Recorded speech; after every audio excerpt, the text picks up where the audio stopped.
चीमा। और दोस्तों, जिस तरह कि आप देख रहे हैं, मेरे साथ मौजूद है साजिद तार साहब। तार साहब, सबसे पहले तो आपके वक्त का बहुत शुक्रिया sir. My pleasure, Chima sir. तार साहब, पाकिस्तान ने बड़ी देर कोशिश की कि डॉलर को जो है वो जो इंटरबैंक रेट है उसको रोका जाए, और बहुत देर इसके ऊपर पाकिस्तान का नुकसान भी हुआ। और अभी हुकूमत ने दोबारा उसके ऊपर जो मार्केट को फ्री किया, तो हालात ये हो गए कि 35-40 रुपये पाकिस्तान का जो रुपया गिर गया है। और पाकिस्तान के वजीर ख़जाना ने कहा है कि पाकिस्तान की तरक्की और खुशहाली का अल्लाह जिम्मेदार है।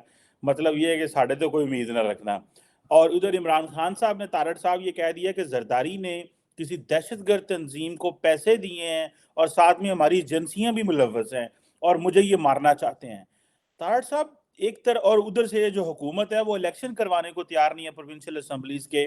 और उनका दिल है कि ये हर 3 महीने बाद अगर इलेक्शन होते रहे, हर 2 महीने बाद कभी नेशनल असम्बली के हो रहे हैं, कभी प्रोविंशियल असम्बली के हो रहे हैं, तो ये अगले 7 महीने पाकिस्तान में इलेक्शन ही होते रहेंगे। और हम तो, और उसका कोई रिजल्ट भी नहीं निकलना उस असम्बली ने जब चलना ही नहीं है।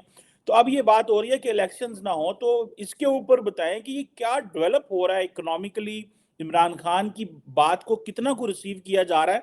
और सुना इंटरनेशनल कम्युनिटी भी कोई इमरान खान से इतनी को खुश नहीं है उनकी इस पॉलिटिकल पोस्चर की वजह से। जी सर। चीमा साहब, आपने बिल्कुल सही कहा है। डार साहब की जो स्पीच थी जिसमें उन्होंने खुदा के हवाले कर दिया पाकिस्तान, वो लग रहा था कि उनकी आखिरी स्पीच है।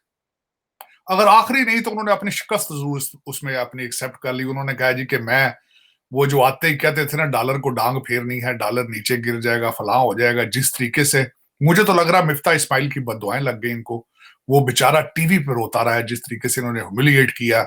और यहां तक हमारे नवाज नून लीग के, मुस्लिम लीग के कहते थे लोग कि ये बाहर जाके करेगा भी क्या, इसकी ना तो कुछ शनाख्त है, ना आज तक इसने कोई इलेक्शन जीता है। इसकी अपनी नवाज नून, पिछली दफा किसी ने ये भी कहा कि शायद मिफ्ता इस्माइल पीटीआई ज्वाइन कर लें। तो किसी ने कहा था हाँ, इनकी नून लीग में इनको जानता भी कौन है। लेकिन इस वक्त आईएमएफ की मिन्नतें तरले हो रही हैं, इसके लिए तैयारियां की जा रही हैं। रोजाना कहा जाता है कि अब वो आ जाएंगे, 9 फरवरी तक यहाँ रहेंगे। इसहाक डार ने अमेरिका को भी कहा है कि उनकी मदद की जाए आईएमएफ को साफन करने के लिए, जो उन्होंने नहीं उसमें कोई बात की। और उसमें मैं आगे बताना ये चाहता हूं, अगर आईएमएफ के पैसे मिल भी जाते हैं उसके बाद क्या होगा। उसके बाद दो चीजें होगी। आईएमएफ के पैसे आएंगे तो 5,000 जो लोग हैं हमारे, जो डुअल सिटीजन रूलिंग एलीट है, उनका फायदा होगा, क्योंकि डॉलर की बारिश शुरू होगी। सऊदी अरेबिया, यूएई और चाइना से नए कर्जे लेंगे और सिर्फ 6 महीने तक, उनको सिर्फ 6 महीने लगेंगे उन डॉलरों को लंदन पहुंचने तक या टोरंटो पहुंचने में। उसके बाद इसी जगह पे खड़ा होगा पाकिस्तान जहां आज खड़ा है। और उस पे मार कौन खाएगा? गरीब का बच्चा मार खाएगा, मिडिल क्लास खाएगी मार। अब मैं बताना ये चाहता हूं कि इनके आज आज जब ये डॉलर, जो दूसरी बात कह रहा था कि आपने डॉलर, आपने कहा कि इन्होंने छोड़ दिया डॉलर को खुले हाथ, उस पे दो चार चीजें तो ये हुई हैं, कुछ फायदे हुए, कुछ नुकसान हुए। फायदा सिर्फ ये हुआ कि स्टॉक एक्सचेंज आपकी 1,000 पॉइंट ऊपर आ गई। नुकसान क्या हुए हैं कि आपके बैठे बैठे कर्जे ट्रिपल हो गए आपके। दूसरा उसका नुकसान ये है कि 40% महंगाई बढ़ जाएगी आपकी, बढ़ चुकी है, बढ़ रही है दिनों में। दूसरी, हर चीज डबल हो जाएगी 2 महीने। इसका मैंने जो अभी एक आर्टिकल पढ़ा है, 2 महीने लगेंगे इसी डॉलर से, और आपके ये जो आप 380 अरब रुपए का बजट आएगा, हर चीज जो है वो डबल होगी 2 महीने में। उसके बाद अगली चीज क्या होगी, आपकी बिजली 30% बढ़ जाएगी, गैस आपकी 50% बढ़ जाएगी। और उसके बाद साथ एक और चीज होगी कि तनख्वाहें जिनकी आज 30,000 है वो 25,000 हो जाएंगी। अब आगे मैं ये भी बताना चाहता हूं। अब तीसरी, आपने बात की इलेक्शन की। चीमा साहब, ये इन्होंने दर हकीकत, जो जो मेरी इंफॉर्मेशन है, ये अभी तक कंफर्म नहीं है, लेकिन मेरी इंफॉर्मेशन के हिसाब से इनकी डील है कि इलेक्शन नहीं कराए जाएंगे, तब हम ये कड़वा घूंट पिएंगे, तब ये हम आईएमएफ की चीजें करेंगे, क्योंकि हमने अपनी पॉलिटिकल इक्विटी जाया कर देनी। और ये इलेक्शन इकट्ठे होंगे, ये बिल्कुल आगे पीछे नहीं होंगे, एक ही दफा इलेक्शन होंगे। और दूसरा, शायद मैंने आपको ये भी अर्ज किया था कि इलेक्शन का खर्चा 175 अरब रुपया है। और सबसे बड़ी बात है कि हमारी रूलिंग एलीट जो है, और ये तो फिर बहुत अच्छी बात है कि सारे पढ़े हार्वर्ड के, ऑक्सफोर्ड के हैं, तभी इनके दिमाग बहुत चलते हैं 2 नंबरी में। ये आपके इलेक्शन के पैसे भी मांग रहे हैं यूनाइटेड नेशन और अमेरिका से। ये कहते हैं जी ये डेमोक्रेसी जमहूरियत आपकी प्रोडक्ट है, पैसे दें। इन्होंने उसमें से भी दिहाड़ी लगानी है इलेक्शनों में भी, बाहर से पैसे लेंगे और वहां पे ये अपना लंदन पहुंच जाएंगे लेकिन टोरंटो, आजकल तो टोरंटो हमारी करप्ट एलीट की बड़ी फेवरेट डेस्टिनेशन है। वहां बड़े बड़े महल्लात हैं और मैंने शायद आपको पहले भी एक दफा अर्ज की थी कि मुझे कालें मुसलसल आती हैं, कालें आपकी रूलिंग एलीट की, जो वहां से पैसे लेके भागना चाहती है। वो हमेशा मुझसे ओपिनियन पूछते हैं कि कनेडा चंगा रहेगा, ग्रीन कार्ड दी की लाते के ऑस्ट्रेलिया टुर जाइए। तो ये पाकिस्तान की बदकिस्मती है, अवाम की बदकिस्मती है। दूसरा ये जो बात मैं कह रहा था कि वो अगर इलेक्शन की जब बात करेंगे, आईएमएफ का पैकेज होगा, हर चीज महंगी होगी, 380 अरब रुपए का जो नया टैक्सेस लगेंगे, सारा कुछ होगा। उसके बाद इलेक्शन, आज उससे पहले अगर कंसेंसस के साथ इलेक्शन नहीं होते तो पीडीएम उसमें इलेक्शन नहीं लड़ेगी, ये भी अंडरस्टूड है। पीडीएम के पास बचेंगे कुछ नहीं, इलेक्शन लड़ेंगे किस चीज में। तो उसके बाद दूसरा आपने जो कहा है, दो चार चीजों पे मैं बात करना चाहूंगा कि आज साथ related to our political environment in Pakistan. एक तो आरफ अलवी साहब ने जाके खान साहब को एक दिन में जो 2 मीटिंग्स की, वहां से निकल के जाके फोन किया उन्होंने हायर जो अथॉरिटीज को, तो जो उन्होंने जवाब दिए आगे से वो वापस आ खान साहब को उन्होंने बताया। लाहौर की मीटिंग में सुना है कि आरफ अलवी साहब ने उन्हें बताया कि मुझे डिप्लोमेट्स मिलते रहते हैं, 5 बड़े ममालिक जो है उन्होंने बिल्कुल हाथ खड़े कर दिए कि इमरान साहब is a non workable person, और उन 5 ममालिक में से 3 जो है वो चाइना, सऊदी अरेबिया और अमेरिका है। बड़ी तशवीशनाक बात है कि, और खान साहब का ट्रैक रिकॉर्ड भी इसी तरह, कोई शक भी नहीं है कि इस वक्त जो पाकिस्तान के सफारती नुकसान है सबसे ज्यादा वो पाकिस्तान खान साहब ने पहुंचाया है। आईएमएफ को धक्का मारने वाले भी यही थे जो जाने वाले। शौकत तरीन साहब ने जिस तरह आईएमएफ को जाती दफा वो जो 10-10 रुपए का जिन्होंने पेट्रोल नीचे किया था, ये सारी सुरंगें उन्होंने बिछाई थी। आज पाकिस्तान जो घुटनों के बल है उसमें बिल्कुल इनका अपना हिस्सा मौजूद है। अब आगे मैं अगली बात ये करना चाहता हूं कि पॉपुलैरिटी के हालात ये हैं कि खान साहब ने पहले कहा था कि जिस दिन नकवी साहब ओथ ले रहे थे कि गवर्नर हाउस के बाहर जाके लोग पत्थर मारें, ये करें, वहां 1 दर्जन से ज्यादा लोग नहीं आए। फिर उसके बाद इन्होंने रिक्वेस्ट की थी कि लाहौर के इलेक्शन ऑफिस के बाहर इकट्ठे होकर वहां घेराव जराव किया जाए। तो वहां पे भी वो एलडीए के जो माली पहले आ जाते थे, लाहौर डेवलपमेंट अथॉरिटी के, वो भी नहीं आए। और 1.5 करोड़ की आबादी वाला शहर है लाहौर, और वहां तकरीबन 1001 बंदा बाहर इकट्ठा हुआ था, कुछ भी नहीं, वो आटे में नमक के बराबर। दूसरा, पॉपुलैरिटी के हालात ये हैं, कराची से इलेक्शन हार चुके हैं, परेशान है। अगली बात यह है कि इन्होंने जो आज तकरीर फरमाई है उसमें इनका अपना एक यूट्यूब चैनल है जिसपे इन्होंने लाइव तकरीर दिखाई, और वहां सिर्फ 3300 लोगों ने उनको लाइव उनकी स्पीच सुनी। तो लोग अब आहिस्ता आहिस्ता समझते जा रहे हैं कि ये क्या सिलसिला है। अब बात, आखिरी बात जो हमने सब लिए जो क्वेश्चन किए थे कि खान साहब के पैरानोया, खान साहब ने कह दिया जी आसफ जरदारी ने सुपारी दे दी किसी को मुझे मारने के लिए। अच्छा, ये मैं ओवरऑल आपको एक्सप्रेशन बताता हूं कि यहाँ पे हॉलीवुड के अंदर जब कोई एक्टर नाकाम होता है उसकी हालत बिल्कुल खान साहब जैसी होती है। जब 2-4 फिल्में उनकी नहीं चलती तो वो प्रोजैक पे आ जाते हैं, एंटी डिप्रेसेंट पे आ जाते हैं, क्योंकि लोग फिर उनको आदत पड़ जाती है ना, जहां से लोग निकले कोई ऑटोग्राफ मांग रहा है, कोई आगे पीछे ये वो फिर लोग इग्नोर करना शुरू कर देते हैं। तो पैरानोया होता है। वो कहते हैं कि मुझे जहर, यार ये खाने में कोई जहर तो नहीं डाल रहा है, यार मेरे पास से बंदा गुजरा इसने मुझे ऐसे देखा है, और यार ये बंदा गुजरा इसने आंख मार दी मुझे। ये पैरानोया, ये साइकोलॉजिकल इशू है। खान साहब अगर मेहरबानी फरमाएं किस दिन बैठ के पीडीएम के सारे लीडरों का नाम ले दें तो मैं कहता हूं कौम के लिए जान बख्शी हो जाएगी। मौलाना फजलुर रहमान का भी कह दें कि उसने भी कुछ कर दिया है मुझे मारने के लिए, उसने भी कह। खान साहब ये खुदा का नाम है वहां हर इस वक्त। अच्छा, साथ इसके एक और बात मैं ऐड करना चाहूंगा। खान साहब की हिफाजत पे इस वक्त देखें, आपकी आजाद कश्मीर की पुलिस है, गिलगित बिल्तिस्तान की पुलिस मौजूद है, सूबा सरहद की है, रेंजर्स मौजूद हैं, और आज सेनेट के अंदर अकाउंट्स कमेटी के अंदर बताया गया है 1 अरब रुपया खर्चा है इनकी सिक्योरिटी पे। 1 अरब रुपया। आज तक पाकिस्तान की हिस्ट्री में किसी भी मुगल बादशाह के ऊपर इतने पैसे नहीं लगे सिक्योरिटी पे जितने खान साहब पे लगाएंगे। 500 मिलियन तो तारड़ साहब इनके हेलीकॉप्टरों पे लगा है। 500 मिलियन, ये गवर्नमेंट की रिपोर्ट है। आप अभी इमेजिन करें ये हमें जो है ना वो ये गरीब मुल्क के साथ क्या करते हैं। और ये वो इंसान है जिसके पास इतना पैसा है, डॉलर है, इसके पास इतना पैसा इन्हें पता ही नहीं है। मेरा मकसद है कि करोड़ करोड़ रुपया तो वो आयला मलक को दे देते हैं ना, साथ बैठ के जरा थोड़ा सा कलरफुल टाइम के लिए। तो मैं हैरान हूं इस बात पे कि यार इतना पैसा, सिक्योरिटी अपनी रख लो यार, सिक्योरिटी अपनी रख लो। और तुम सबके पास है नहीं?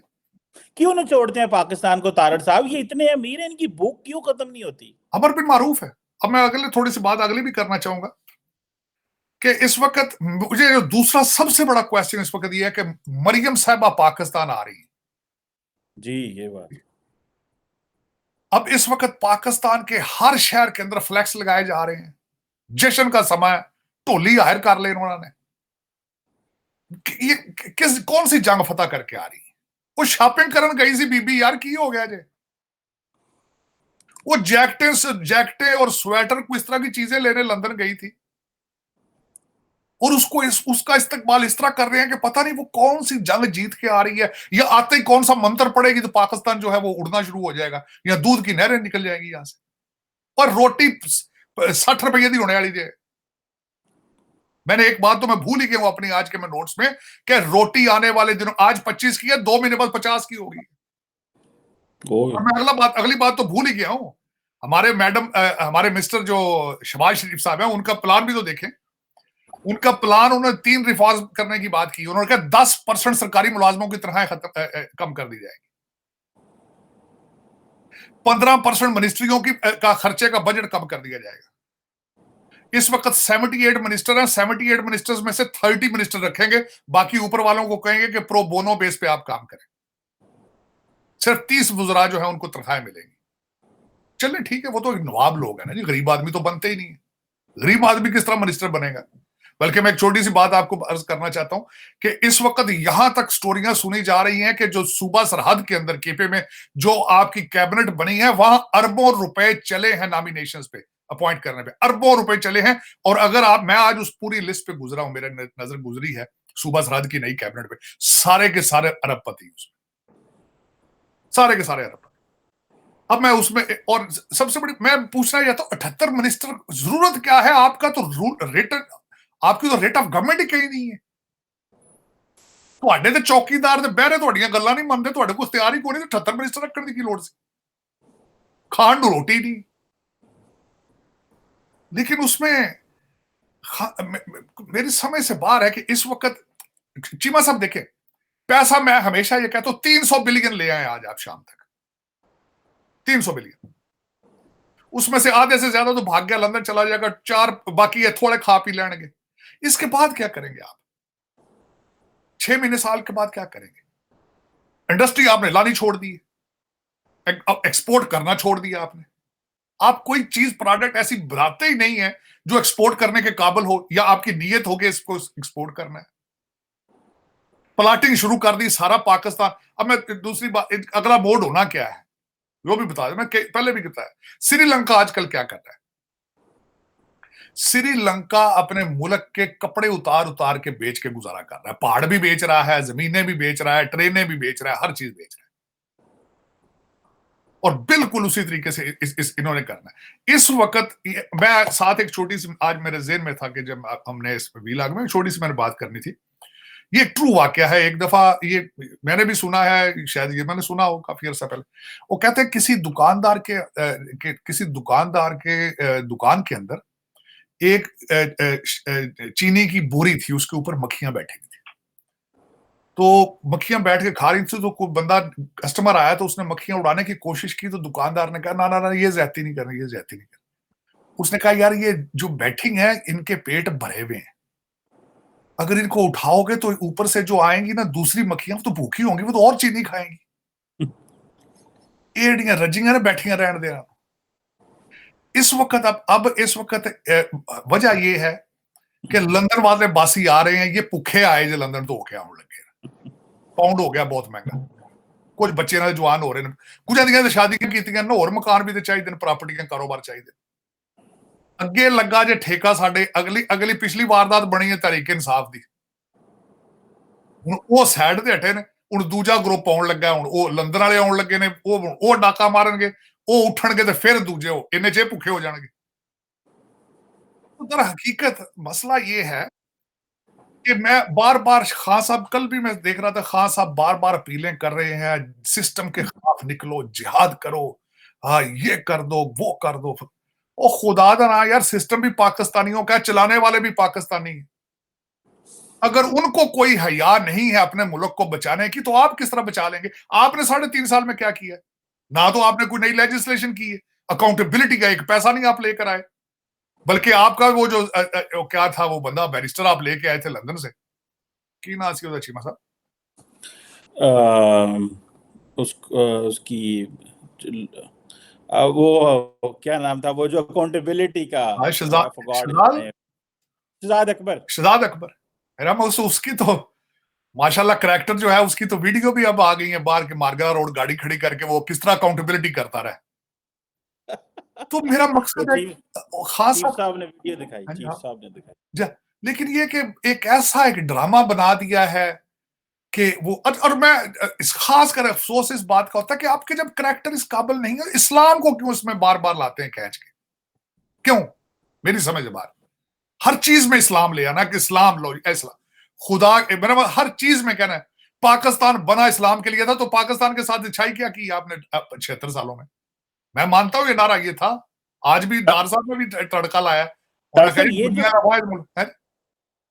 एक बात करने लगा हूं, इसी पे आपसे कमेंट भी लेना चाहता हूं। वो कहते हैं सऊदी अरब जो है वो कलमे की बेस पे नहीं बना, हम कलमे की बेस पे बने, ये ला इलाहा इल्लल्लाह में मुल्क बना, और उन्होंने कहा कि इसकी अल्लाह ताला की जिम्मेदारी है इसको बचाना है। तो आज तो ये हुकूमत कह रही है अल्लाह ताला पे छोड़ दिया इन्होंने। डार साहब के लिए एक इंफॉर्मेशन ये है कि मेजॉरिटी हम पाकिस्तानियों को नमाज तर्जमे के साथ नहीं आती, ये मेरी इतला नर्ज है, इतला। और ये मज़ारों के बाहर मजावर देखे ना, सारे चरस पींदे ने, गांजा दा चरस, किसी को कोई कलमा नहीं आता। कई दफा बच्चे जाके वहां पे बुरा के यूट्यूब पे डालते हैं कि मलांग घुंगरू बांध के नचदे पे मुर्शद, जेडे मुर्शद चला रहे थे पाकिस्तान, वो पूछते हैं 4 कलमे आते हैं, वो कहते नहीं जी है। मैंने पंजाब यूनिवर्सिटी मिड 80s में सर्वे किया था चीमा साहब कि नमाज कितने पोस्ट ग्रेजुएट्स लोगों को नमाज तर्जमे के साथ आती है। I was shocked with the numbers, I was shocked. तो ये क्या है, क्यों अपने आप को धोखा देते हैं आप, क्यों धोखा देते हैं? बल्कि मजे की बात, धोखा क्या देते हैं आप, इस्लाम को नुकसान पहुंचाते हैं। जिस मजहब का नाम सलामती है उसको बार बार घसीट के लाना, एक दूसरे के खिलाफ फिरकों में एक दूसरे को उनको डिवाइड करना, झगड़ा करना, एक इस तरह, दिस इज रॉन्ग। मैं समझता हूं ये गुनाह है, ये गुनाह है कि एक चीज समझे बगैर, या तो हो ना कि अपने बच्चों को भी बुलाए ना फिर इस जिहाद में हिस्सा लेने के लिए। अगर खान साहब आप इतने कमिटेड हैं, आप ये कहते हैं कि सियासत जो है आज जिहाद है, तो आपके बच्चे क्यों महरूम है उस जिहाद से? या तो वो भी बुला लें। लेकिन वो वहां बैठे, वो आए थे 4 दिन के लिए, और कुछ 200-500 पुलिस की गड्डी उन्होंने नाल फिरती रही, उन्होंने झूठे लैके देती रही। एक डबल स्टैंडर्ड। और मजे की बात है, खान साहब के साथ आसपास जितने हैं वो सारे फॉरेन सिटीजन है। खान साहब की कैबिनेट के अंदर कोई लोकल पाकिस्तानी तो था ही नहीं, सारे वही लोग थे जो शौकत खानम हॉस्पिटल के लिए अमेरिका और बर्तानिया और यूरोप के अंदर जो पैसे इकट्ठे करते थे, उनके अंदर सिर्फ 2 सलाहियतें थी, एक तो गाड़ी चलाते थे इनकी, और दूसरा बारबेक्यू वगैरह खाने शाने अच्छे पकाते थे। कोई उनको अपनी अपनी कम्युनिटियों में जानता कौन नहीं था। यहाँ पे मैं, जो लोग यहां से गए थे, मैंने पहली दफा नाम उनके सुने पाकिस्तान में, वो तो गया अमेरिका, तो ये बन गया तो मिनिस्टर। पता नहीं मेरे को खान साहब ने किस तरीके से 3.5 साल और बल्कि अगले दिन जो आ चुके हैं आर्टिकल कि किस तरीके से 2 इनके निकाह हुए हैं, किस तरीके से वहां बनी गाला के अंदर एक मकान किराए पे लिया गया जिसमें मर्सिडीज गाड़ी खड़ी की गई, किस तरीके से पहले बच्ची का रिश्ता दिया गया जो 25 साल की उम्र की। या तो डिनाई करें बाहर निकल के, आज तकरीर जो की थी उनके पीछे जाते आप, ओन चौधरी के पीछे जाए, उस पर डेफिमेशन का केस करें उस पर, लेकिन वो नहीं करना, वो नहीं करना। खान साहब का कहते हैं जो घर है वो भी अब वो जो साबिक फर्स्ट लेडी है उनके नाम है, जमान पार्क वाला, वो घर उन्होंने अपने नाम लिखवा लिया है, और उन्होंने पता है इन्होंने तलाका देने दी आते हैं, मतलब सानू भी ना फारक कर दे उन्हें क्या और नवा मुर्शद ना मिल जाए इन्हों क्योंकि मुर्शद दसदा कहता जनानी छड़ दो नहीं, बंदा ਇਹਨੂੰ ਵੇਖ ਇਹਨੂੰ ਨਾ ਤੁਹਾਡੇ ਮੂੰਹ ਤੇ ਤੁਹਾਡੇ ਜਾਦੂ ਹੋਇਆ। ਉਹ ਬੀਬੀ ਮੂੰਹ ਤੇ ਹੱਥ ਫੇਰ ਫੇਰ ਕੇ ਉੱਤੇ ਲਾਂਦੀ ਰਹੀ, ਕਹਿੰਦੀ ਤੈਨੂੰ ਜਾਦੂ, 3 ਵਾਰੀ ਕਹਿੰਦਾ ਤੈਨੂੰ ਮੈਂ ਦਮ ਕਰਨਾ। ਉਹ 7 ਕਨਾਲ ਦਾ ਇੱਕ ਹੋਰ ਪਲਾਟ ਵੀ ਲਿਖ ਦਿੱਤਾ ਉਹਨਾਂ ਨੂੰ। ਹਾਂ ਸਾ ਲੁੱਟ ਸੇਲ ਹੈ, और लेकिन है बीबियां वास्ते सिर्फ, मर्दां नूं नहीं देंदे, बीबियां नूं देंदे ने हर शे। अपने बेटों से मिलने भी नहीं गए थे लंदन। हाँ। 3.5 साल एज ए प्राइम मिनिस्टर बेटों से मिलने लंदन नहीं गए, और अपने मुल्क का पूरी जिंदगी लंदन रहे, as a prime minister London नहीं गए। हालांकि लंदन से इनविटेशन भी थे, क्योंकि वाइफ कहती थी कि उथे नहीं जाना, उथे काम खराब हो जाना, तेरे ते जादू हो जाना। मैं तो ये कहना, मैं तो कई दफा कहा, इमरान खान साहब तुसी क्यों तकलीफ कर दो, ਉਹ ਫਸਟ ਲੇਡੀ ਨੂੰ ਦਿਓ ਪਾਕਿस्तान ਦੀਆਂ ਚਾਬੀਆਂ ਪਰਾਂ ਫੜਾਓ ਤੇ ਤੁਸੀਂ ਲੰदन जाओ, वो चलाए अगर एडा काम चल रहा है। वो आज बल्कि था वो जिस तरह इसी आर्टिकल का हवाला दे रहा हूं जिसमें उन्होंने कहा हमारे निकाह शादी का खुदा की तरफ से इशारा था। नौज बिल्ला, अल्लाह तौबा, खुदा आपसे हम कलाम हो रहा है यार। अगर इतनी पावर है तो सलाम और पाकिस्तान कोई बचा यार, IMF ते दम कर। अगर इतनी पावरफुल औरत खातून है वो, तो उसको कहना यार कि फूक मारे अमेरिका की तरफ, इतों कोई 25 बिलियन चला जाए उथे, ये भी तो पॉसिबिलिटी है। लेकिन देखें फिर क्या इसमें हो सकता है, लेकिन गलत है। मैं समझता हूं कि आज 21st सेंचुरी में जब दुनिया जो है वो इस वक्त स्पेस की बातें कर रही है, ओवर द होराइजन बातें कर रही है। आज की बल्कि एक और खबर मैं बताना चाहता हूं आपको, जिसमें मैं तो खुश हूं।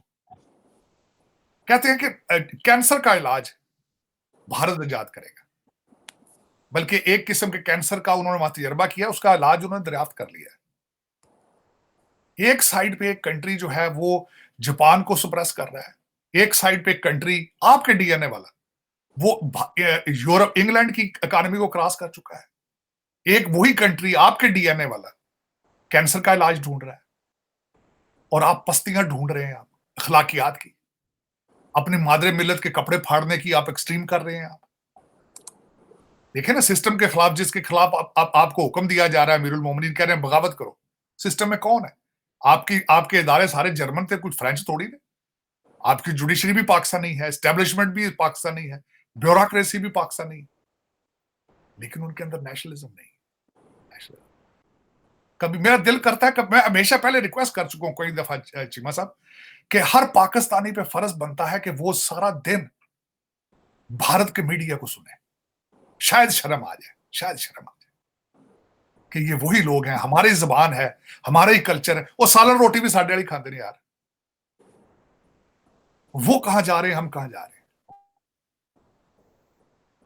बस। लेकिन ये ਹੁਣ ਤੇ ਸਾਡੇ ਪਠਾਨ ਯਾਰ भी ਤੁਹਾਡੇ ਉੱਤੇ ਜੇ 80 ਉਹਨਾਂ ਗੱਡੀ ਬਣਾ ਲਈ 80-85 अफगानी अपना साढ़े नसवार वाले भरा भी अगे लंघ गए। 80-85 अफगानी का डॉलर मिल रहा है इसमें। तार साहब, आपने भारत की बात की, भारत की एक डेवलपमेंट नहीं हुई है। लगता है जो शहबाज शरीफ साहब ने UAE में जाके कहा था कि मैं इंडिया के वज़ीर आज़म नरेंद्र मोदी को कहना चाहता हूँ मेरे साथ टेबल पे बैठो, सुनने में आ रहा है कि जो UAE है वो बैक चैनल उन्होंने इंडियंस को कहा है, और SCO का जो प्लेटफॉर्म है उस पर बिलावल भुट्टो को तो बुलाया गया है, लेकिन शहबाज शरीफ को भी बुलाया गया। इंडियन मीडिया ये कह रहा है। आप क्या समझते हैं, बर्फ़ पिघलती नज़र आ रही है? कुछ वाटर ट्रीटी के हवाले से भी बातें चल रही हैं, इंडिया ने जो है वो पाकिस्तान को कंसेशंस वगैरह दे रहा है। आप क्या समझते हैं इस वक्त, जबकि शहबाज शरीफ आपने कहा पॉलिटिकल इक्विटी खो बैठे हैं, महंगाई, इन्फ्लेशन, वीक प्राइम मिनिस्टर, मई में वो अगर जाते हैं तो उसके बाद 3 महीने बाद इलेक्शंस हैं। आप क्या समझते हैं, इंडिया ने पत्ता खेला है, या कि इस्टेब्लिशमेंट जो है वो समझती है कि जैसे तैसे ये इसी वीक गवर्नमेंट से ही कुछ ना ब्रेक थ्रू करा दिया जाए, बाद में मरकज़ ने पता नहीं क्या होना है? आप इसको कोई ब्रेक थ्रू होता नज़र आ रहे हैं, या कि आप समझते हैं कि शहबाज शरीफ या ये जो PDM गवर्नमेंट है ये बोल्ड स्टेप नहीं ले पाएगी? चीमा साहब देखें, एक तो UAE जो खान साहब के पीरियड के अंदर जनरल फैज और अजय दोवल के दरमियान में थी, वो भी UAE के अंदर ही थी। बल्कि आपको मैं याद कराना चाहता था, वो बाहर वो बात निकली थी अमेरिका के अंदर, UAE के एम्बेसडर ने निकाली थी बात। तो UAE is very serious about the region, और उसमें ये बात में बिल्कुल सही आप कह रहे हैं कि इसमें शायद बर्फ मेल्ट करे, कि जिस तरीके का बयान दिया था शहबाज शरीफ साहब ने, उसके बावजूद अगर इनविटेशन दी जा रही है दोनों लोगों को, तो मैं समझता हूं कि the Bharat is interested in some dialogue. लेकिन मैं एक और बात ये कहूंगा, या तो शहबाज शरीफ साहब को जाना नहीं चाहिए बगैर एक पेज पे आसिम मुनीर साहब का होना, या आसिम मुनीर साहब को साथ जाना चाहिए, क्योंकि ये ना हो कि एक पार्टी पेज पर ना हो और बेफायदा बेमानी, बल्कि आप उसमें क्या होता है, फिर वो जब आप इस तरह का कोई इमेच्योर स्टेप लेते हैं जिसको आप फुलफिल ना कर सकें सारे, उससे फिर आपके एतमाद को मजीद ठेस पहुंचती है। मेरे ख्याल में इनको चाहिए सीरियसली जाए इस बात को। इस वक्त आपका ये नेशनल सिक्योरिटी मैटर है कि भारत के साथ, अफगानिस्तान के साथ, ईरान के साथ, चाइना के साथ रिलेशनशिप ठीक करें। और मैं ये एग्री करूंगा आपकी इस बात से।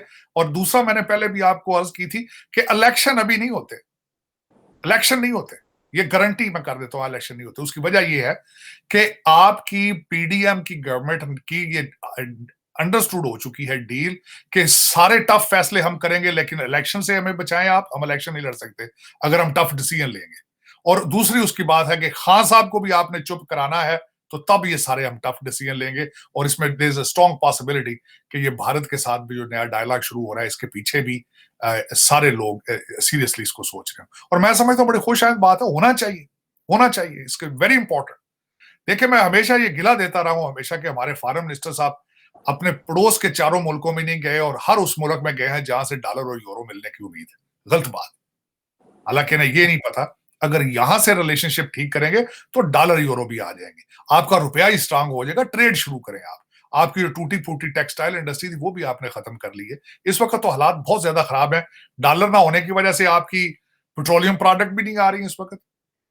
पाकिस्तान स्टेट ऑयल का एक जो आपकी एलसी नहीं खुली पिछले दिनों में, और उन्होंने वार्न भी किया है कि हम आगे ऑयल नहीं ले पाएंगे। और इस वक्त आपका सोयाबीन घल सड़ रहा है आपके शिपिंग पोर्ट पे कराची में।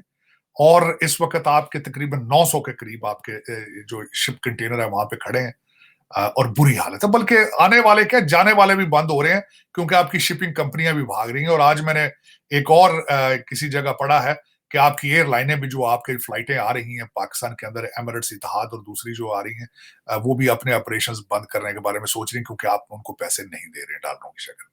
तो ये उन्होंने उन्होंने एयरलाइंस ने तो, मैं बताता चलूं, एयरलाइंस ने तो आज से 3-4 माह पहले, खासकर टर्किश ने, वो तो ऑनलाइन टिकट्स दे रहे हैं। वो तो हमारे एजेंट वो कह रहे हैं कि आपके पास वो जो होती है सिस्टम है, वो है ही नहीं आपके पास, आप पैसे वापस नहीं करते, तो ऑनलाइन टिकट लें, वो सस्ती मिलती है। बिल्कुल। और इस वक्त आपके फॉरेन रिजर्व जो है मेरा ख्याल 3.4 बिलियन रह चुके हैं, लोएस्ट पॉसिबल। अब इससे नीचे मेरे ख्याल में गुंजाइश तो कोई नहीं है।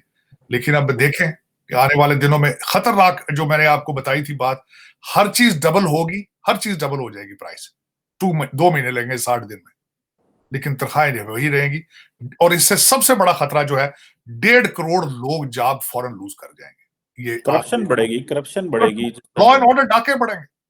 कलाशन कोपा होन करन गया तंदूरा से रोटी रोटी पे, तंदूर पे पुलिस वाला खड़ा होगा, हैं, इस तरह। रोटी का मिशन हो जाए। मुझे लगता है फौज को ऑपरेशन करना, रोटियां तकसीम फौज किया करेगी, क्योंकि पुलिस ने फिर तो पता ब्लैक करना लाग पेगी ना फिर। ये बिल्कुल सही कह रहे हैं। अभी आईएमएफ का जो डेलीगेशन है वो भी आ रहा है यकम को, और वो 9 तक रहेगा, फिर वो ओके करेंगे, तो वो 15 फरवरी तक ताड़ साहब पैसे आएंगे, तो साडा पटाखा ना चल जाए, पता नहीं इतनी देर हम, हमारे पास पैसे हैं भी कि कोई नहीं। ये भी एक तमाशा है कि वो आईएमएफ। और मजे की बात बताऊं ताड़ साहब, एक बड़ी अहम बात है, ये खबर मुझे पता चली थी कि सारे आईएमएफ, सारे मुसलमान ममालिक ने कहा था गो टू आईएमएफ। यस, बिल्कुल।